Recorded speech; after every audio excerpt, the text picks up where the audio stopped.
Today's tale. It's a wild ride about how selling my house turned into a full-blown war with a neighborhood self-proclaimed dictator, Karen. Buckle up, because this HOA nightmare is one you won't forget. Let's get into it. A quiet, cookie-cutter suburban neighborhood.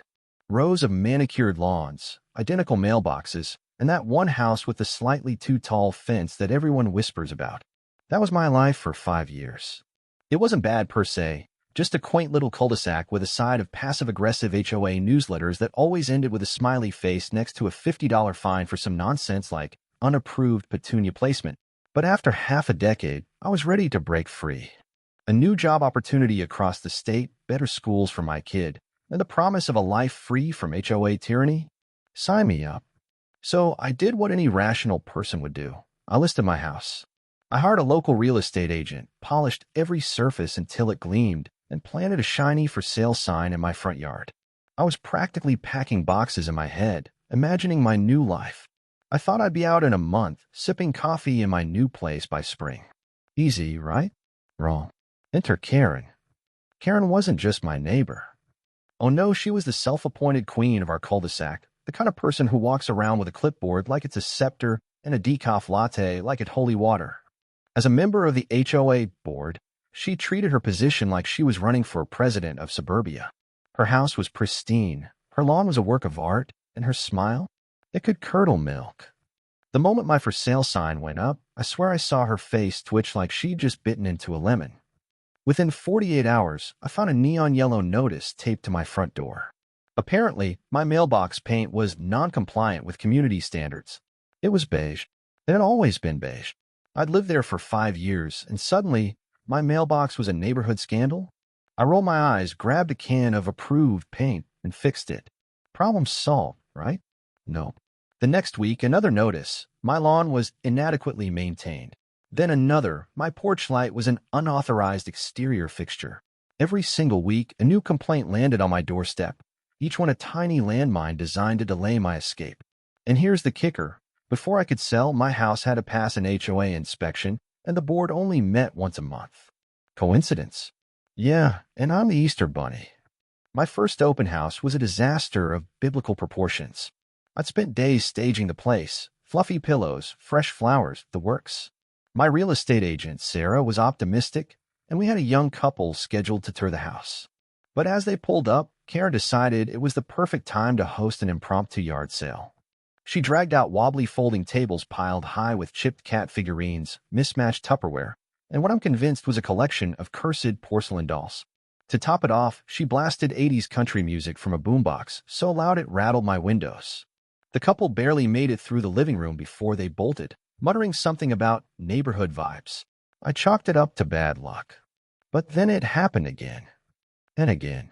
Every showing, Karen was there with a new tactic, a leaf blower marathon that sounded like a jet engine, a malfunctioning sprinkler that flooded my front yard, or casually chatting up buyers about that one neighbor who barbecues too late. Spoiler alert, that was me. She wasn't just annoying. She was a master strategist, sabotaging my sale with surgical precision. My agent started to suspect it wasn't a coincidence, but we had no proof. Yet, here's where things get interesting. I'm a bit of a tech nerd, and I'd installed Ring cameras around my property long before this mess started. Front porch, driveway, backyard. They were all wired up, quietly recording every move. And Karen, she was putting on a show. I caught her on camera accidentally turning on her sprinkler during a showing, whispering to buyers about non-existent mold issues, and even rearranging her yard sale junk to block my driveway. My favorite clip? Her telling a couple, it's a nice house, but the HOA is dealing with some structural concerns they don't want you to know about. No mold, no structural issues, just Karen spinning lies like a real estate horror storyteller. Armed with my video evidence, I marched into the next HOA meeting, ready to expose her. I expected Gast's apologies, maybe even a standing ovation. Instead, I got blank stares and a polite brush-off. Karen's been a pillar of this community for over a decade, the board president said, adjusting his glasses. We'll look into it.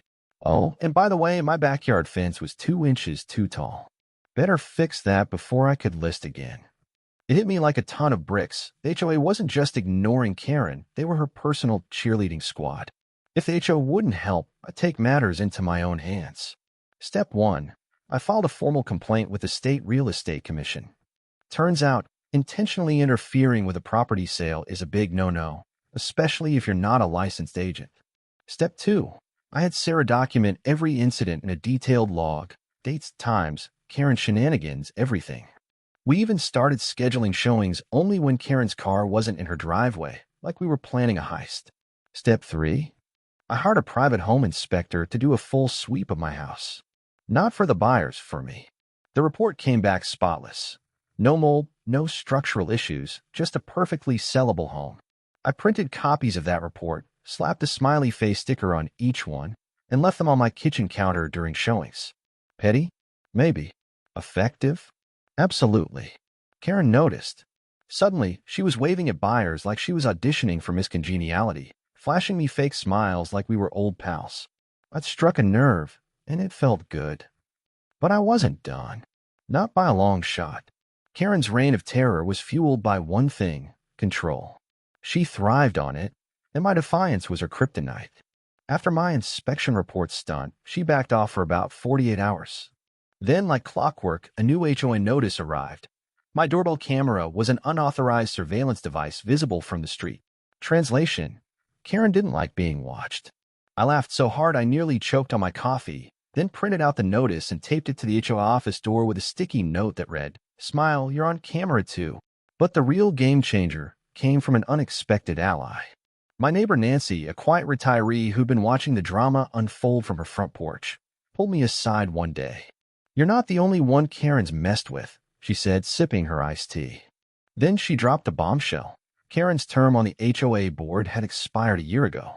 The board had forgotten to hold elections, and Karen just stayed in power, like a dictator who forgot to retire.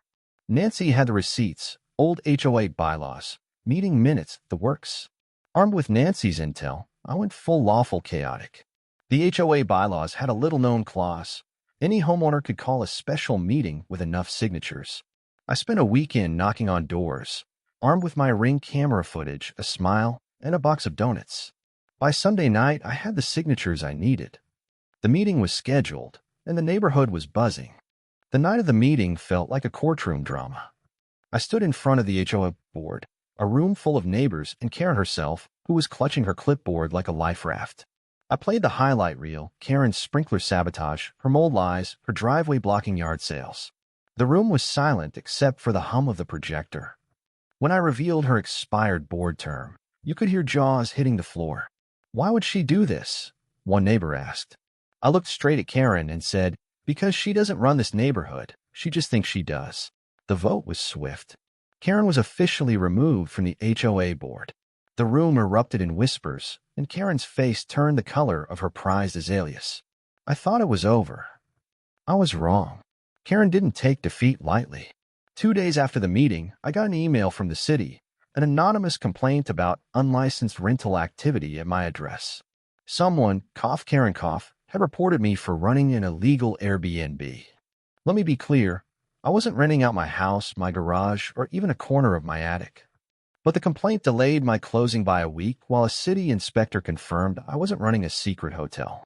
It was clear Karen wasn't trying to win anymore. She was just trying to make my life miserable. But she'd made one fatal mistake. Nancy, my MVP neighbor, had another bombshell. Karen had built an unpermitted enclosed patio on her property, a fancy wine den that extended 5 feet into the HO-protected greenbelt. One call to code enforcement, and a week later, a notice was taped to Karen's front door. Turns out you can't build a private lounge on public land. Whoops.